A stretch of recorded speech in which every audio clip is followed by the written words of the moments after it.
Saya dididik sebagai aktivis dan akademisi. Saya tidak anti kritik, tidak anti dievaluasi, kritik tegas sekalipun. Oke, baik.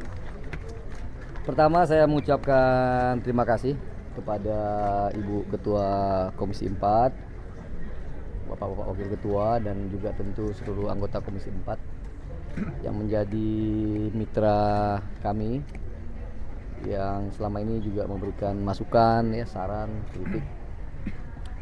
Yang kedua, ucapan terima kasih juga tentu untuk publik, ya, pada masyarakat. Saya dididik sebagai aktivis dan akademisi. Saya tidak anti kritik, tidak anti dievaluasi, kritik tegas sekalipun. Kalau lihat media sosial saya banyak komennya, sama sekali saya perintahkan tidak boleh ada yang dihapus, karena bagi saya ini adalah justru harapan, ya. Kritik itu adalah harapan, kritik itu adalah motivasi. Tentu kita berharap kritikan atau bahkan kemarahan itu pada ujungnya nanti akan menjadi partisipasi yang lebih produktif, ya. Dengan Pak Wamen, sorry. Jadi supaya insya Allah nanti sektor kehutanan kita lebih baik. Ketiga, tadi sudah saya sampaikan di depan rapat Komisi 4 dan mungkin tadi teman-teman juga hadir semua menyaksikan. Saya mengatakan saya diperintah oleh Pak Presiden Prabowo Subianto itu dua. Pertama jaga hutan, kedua harus berani.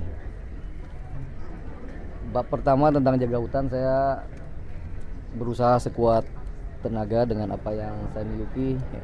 Pengalaman saya di birokrasi, di Wamen ATR WPN maupun di OIKN, pengalaman lapangan saya sebagai aktivis dan juga akademisi, saya maksimalkan untuk menjaga hutan. Dan teman-teman tahu di bulan Februari, 3 Februari ketika itu bagian dari berbenah sektor kehutanan, saya sudah mencabut 500.000, ya, setengah juta PBPH. Dan bagian dari menjaga hutan itu saya sudah sampaikan tadi juga, saya nanti perlu bertemu langsung dengan Pak Presiden tentunya.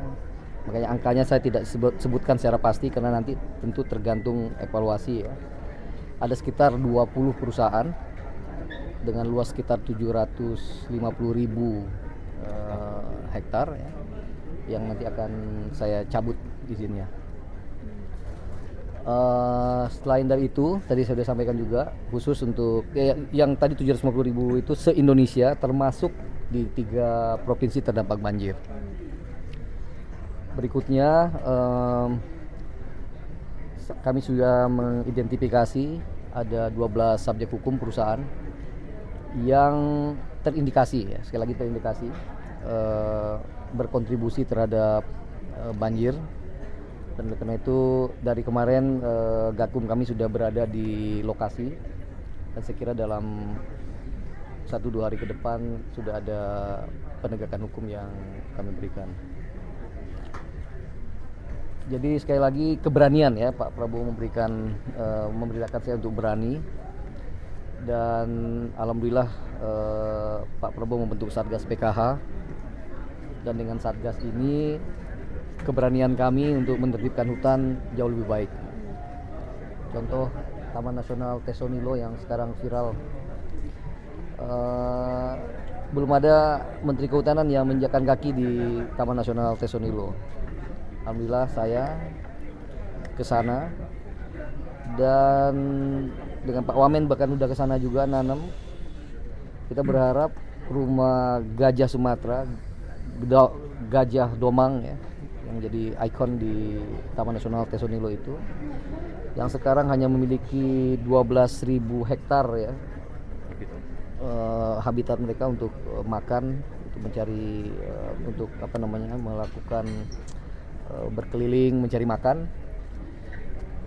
Insya Allah di Desember ini, ya, paling lambat akhir Desember nanti kita mulai bisa merealokasi secara damai para petani kebun sawit di sana, dan akhirnya nanti kita punya minimum 31.000 hektar dulu, ya. Yang kemudian nanti sisanya sekitar 50.000 lagi secara persuasif akan kita komunikasikan dengan masyarakat, ya.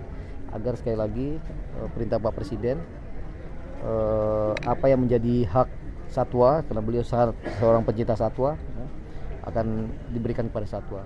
Teman-teman masih ingat bahkan beliau mendonasikan ya,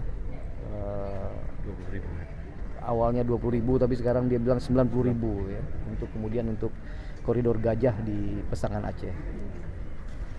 Yang lain tentang apa isu tentang dari mana asal kayu yang ikut hanyut ya, di banjir kemarin ya.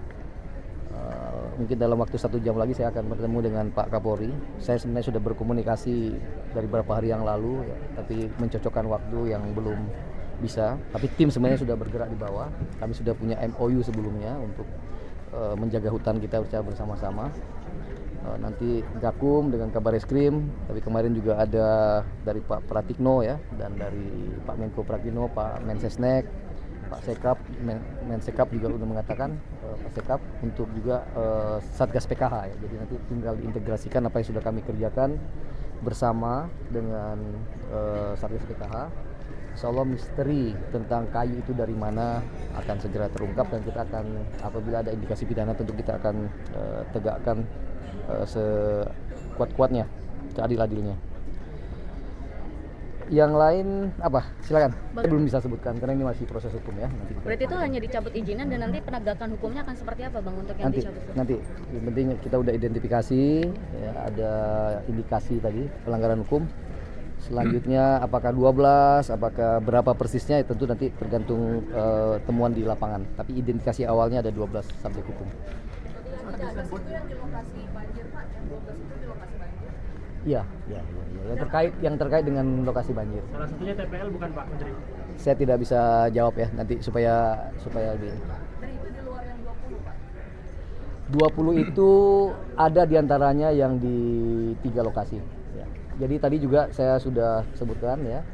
Pertama, saya akan berhentikan izin PBPH untuk hutan alam dan hutan industri, hutan tanaman industri. Ya.